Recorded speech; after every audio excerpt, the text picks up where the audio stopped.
The mock-up is finished. The brackets are painted and back on here now.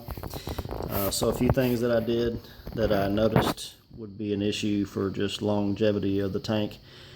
The seam was going to touch, so I just took a grinder and ground out where the seam was going to touch the existing frame that was there. The brackets, if I can show you here, I've got some washers sandwiched right here.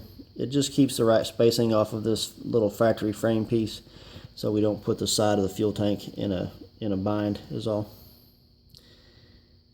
So there's basically one washer behind the existing part to space out this top frame here. And there's also another washer that spaces out the bracket that I added just here on the bottom. The top, there's no washer. Can't really focus. There we go. So that worked out nicely. The two bolts that were in this top piece are still being used. And then these two here are just 1/4-20s.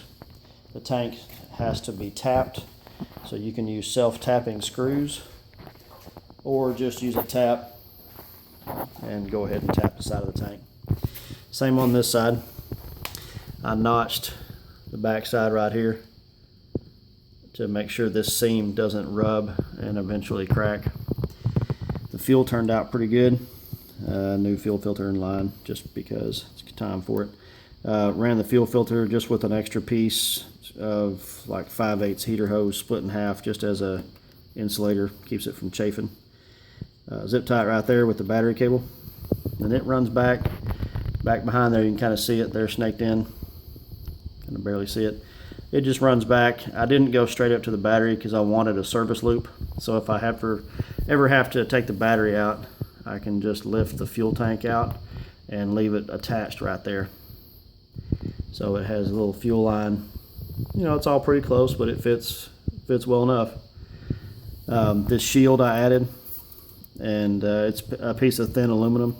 It's bent 90 degrees at the bottom, and it rests underneath the battery tray to hold it in place, so that's pretty secure. Still is short enough that when I charge the battery, I won't touch the clips on this guard, and it should keep the heat off the battery. So next is figuring out how to cut the hood. The way this clears right now, we're going to cut a hole in the hood, right around here for that to poke through. So I'll be clearing that out with a body saw and cutting it around. That'll be coming later.